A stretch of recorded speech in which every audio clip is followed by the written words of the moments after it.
Hello everyone, I am Dr. Kajal Mundada. Today we are going to discuss a simple short poem by Sarojini Naidu. The title of the poem is Indian Weavers. It is a short poem just of 12 lines only. These 12 lines are divided into 3 stanzas of 4 lines each. As the title indicates, this poem is celebration of the profession of Indian weavers. And in this poem, the poet talks about 3 different types of garments that are prepared by the Indian weavers at 3 particular times of the day, which metaphorically stand for some particular event in every person's life. Now let's try to understand this poem systematically. The title of the poem is Indian Weavers. Now, who is a weaver? Weaver is a person, he is an artisan who prepares clothes or who makes garments. So, this poem talks about the persons who prepare garments and who are Indian. And that's why Indian weavers. Now, let's try to understand this poem line by line. Weavers weaving at break of day. Why do you weave a garment so gay? Blue as the wing of a halcyon wild, we weave the robes of a newborn child. Now, in the beginning itself, in the first line, we find that the poet asks a question to Indian weavers. She says, Weavers, you are weaving at the daybreak, means at the time of morning, at the time of sunrise. You are weaving a garment which appears so gay. Gay here means bright and lovely. Lovely and pleasant garment you are making. And this garment is blue as the wing of a halcyon wild. The garment's color is blue, and blue color of garment is compared with the wings color of halcyon bird, which are blue.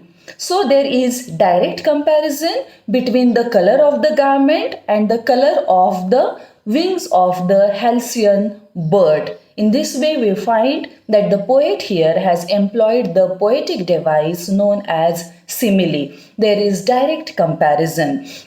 So she questions the weavers, why are you making a garment at the daybreak at this time of morning, and it is bright and pleasant and it is as blue as the color of the halcyon bird?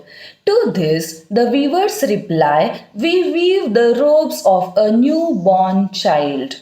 The weavers say, we are making the dress. We are making the garment of a newborn child. Then the next stanza.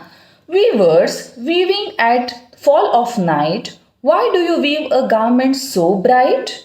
Now this is the time of fall of night. Means it is the time of evening or the time of sunset, we can say. The weavers are weaving a dress at this time and this garment appears bright. So the poet questions them, why are you making this garment at the time of evening and its color is just like the plumes of a peacock? Plumes are actually the soft feathers. Soft feathers of peacock are green and purple in color.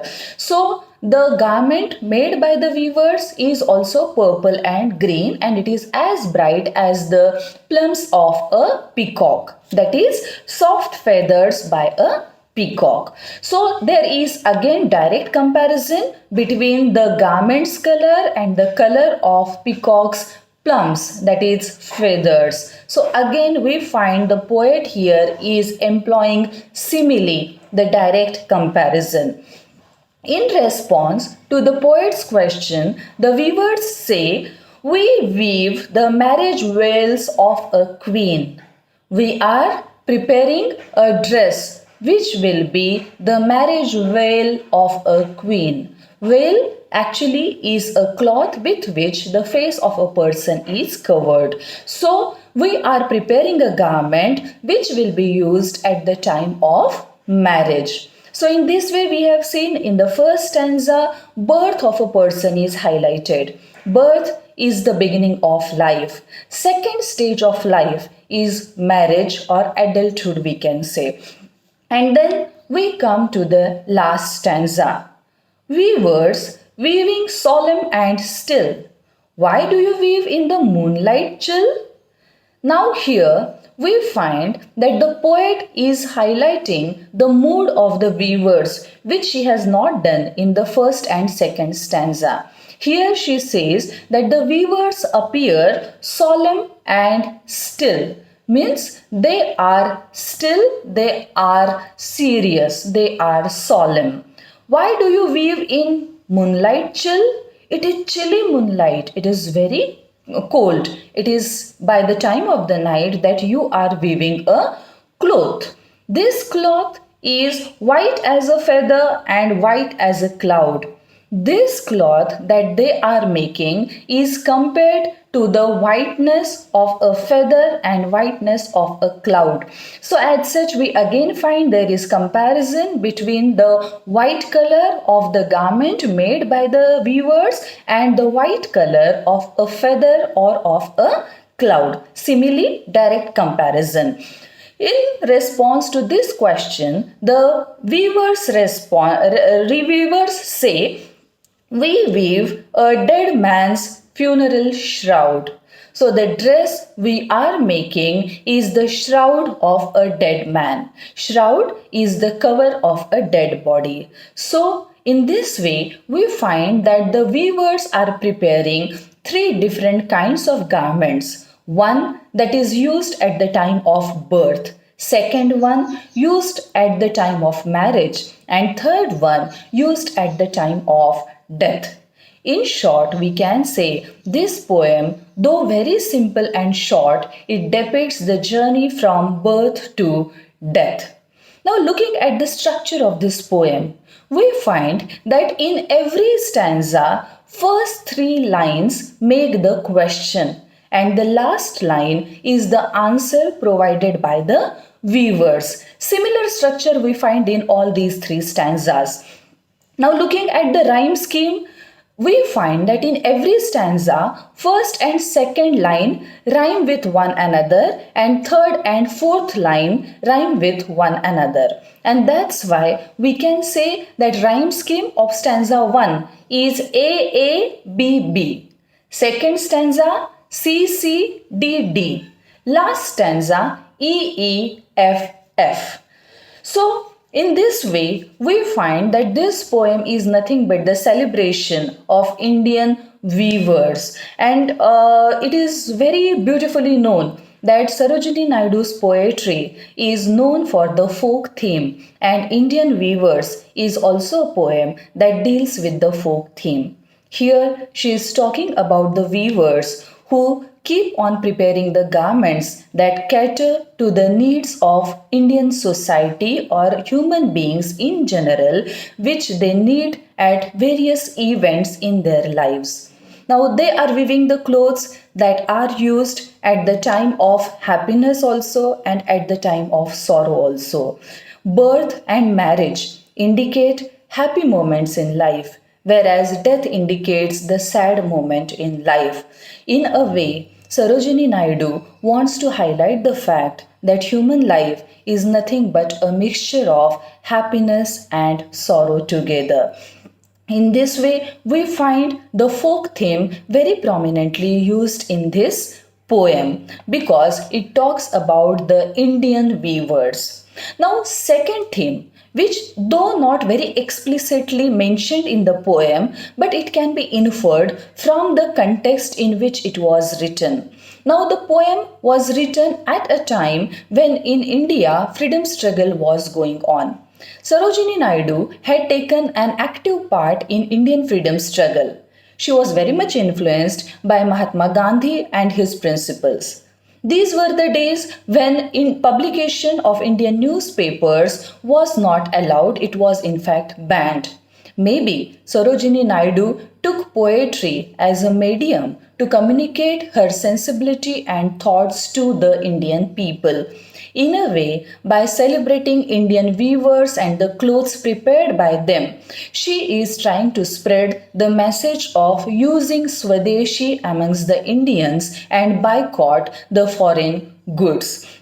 In a way, she also wants to say that whatever is the occasion in our life, be it of happiness or sorrow, we must make use of the clothes made by Indian weavers only. Now, general pattern of the poem, it is just of question answered only. So we can say that the poem is in dialogue form.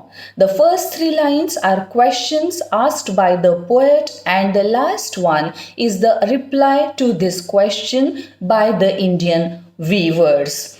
Then we find that because of this dialogue form, a special charm is added to this lyric poem. Another prominent feature of this poetry is that Sarojini Naidu very beautifully has made use of visual imagery. Now, what is visual imagery? Visual imagery is usually presented by mentioning different colors. We find that in this poem, she is referring to different colors like blue, purple, green, white. In this way, very prominently, she has made use of visual imagery. So we have seen the rhyme scheme of the poem is AABB CCDD EEFF. She has talked about the folk theme. She has also talked about the theme of life as the mixture of happiness and sorrow. The theme of Swadeshi also is there, and how she has made use of visual imagery. Now, apart from that, we also have seen how she has made use of different poetic devices, or what we can call as the figures of speech. She has made use of simile, direct comparison, as we have already seen in those particular lines. She has made use of the dialogue form. She also has used imagery, and she has used repetition. We find that the questions and the answers carry some words that repeatedly occur in all the stanzas. For example, weavers weaving at.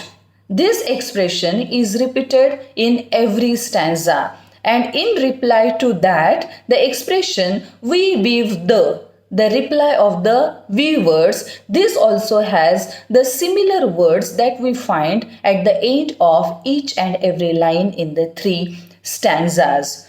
Thus, we have seen how this short simple poem beautifully depicts the journey of a person from birth to death. Sarojini Naidu's poetry's most characteristic feature is its Indian character. She is the poet of Indian thought and sensibility. Her themes relate to Indian flora and fauna, Indian men and women, celebrations here, Indian myths and legends, and also Indian customs and traditions. The images and background of her poems are typically Indian. So, overall, Indianness we experience right from the title of this poem to the end of this poem. There is overall the atmosphere of Indianness and an appeal to use Indian goods, Swadeshi, to the people of India. That's all about this poem. I hope you understand this poem. Thank you.